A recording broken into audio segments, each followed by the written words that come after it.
The purpose of the Domestic Violence Act can be found in its preamble.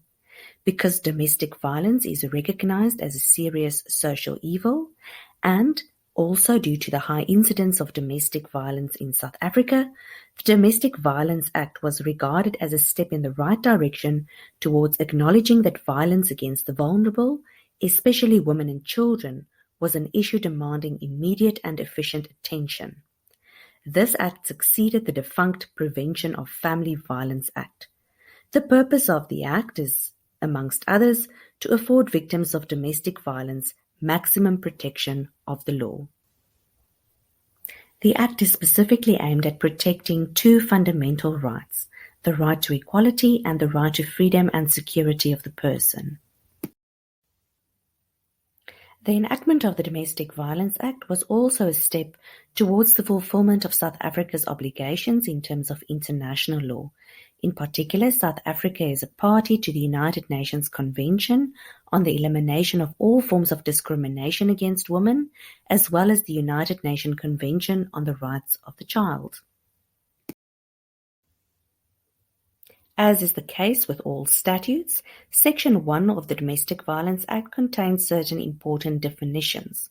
One such definition is the definition of domestic relationship. This definition is important because an act of domestic violence cannot qualify as such if it is not perpetrated within a domestic relationship. From this definition, it is very clear that the legislature has cast the net very wide to include as many relationships under this definition as possible. Another important definition is that of domestic violence, because this definition tells us which acts will be regarded as acts of domestic violence. Again, as many forms of violence or abuse have been included under this definition as possible in order to provide the maximum amount of protection for victims.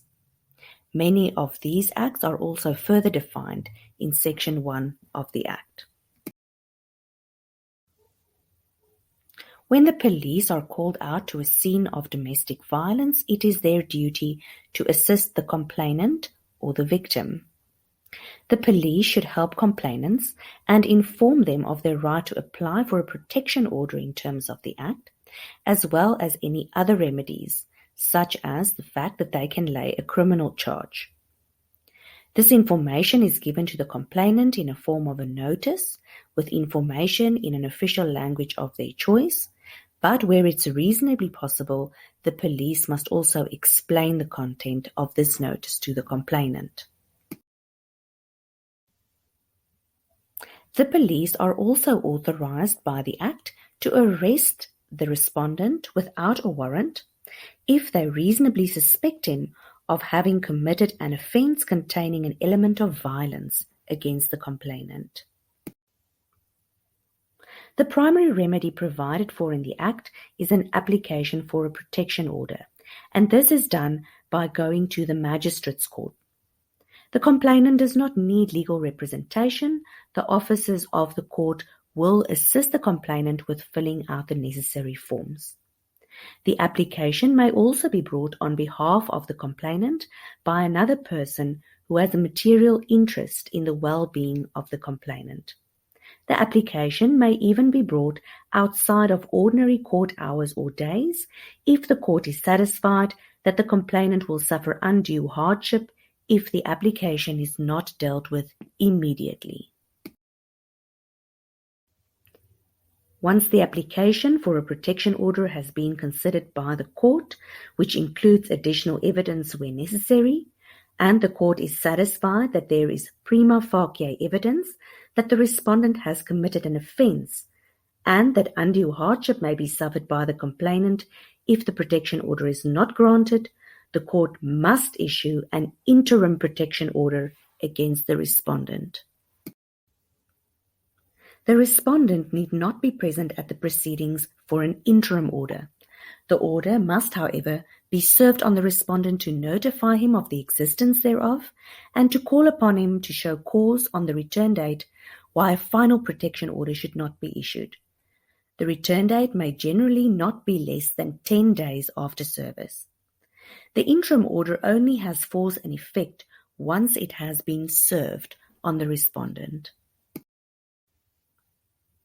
A court is allowed to grant a final protection order even if the respondent does not appear on the return date, but it must be shown that proper service has taken place and that the application contains prima facie evidence that the respondent committed an act of domestic violence. If the respondent, however, appears on the return date, the court will consider the evidence which was previously received, as well as new evidence such as the oral testimony from the respondent. Thereafter, the court can issue a final protection order if it is satisfied on the balance of probabilities that the respondent committed an act of domestic violence. A major difference between the interim protection order and the final protection order is that the final protection order has immediate force and effect from the moment that it is granted. It need not first be served on the respondent. When the court issues a final protection order, the court must also make an order which authorizes the issue of a warrant of arrest, but suspends the execution of that warrant subject to the contravention of the order or a condition of the order.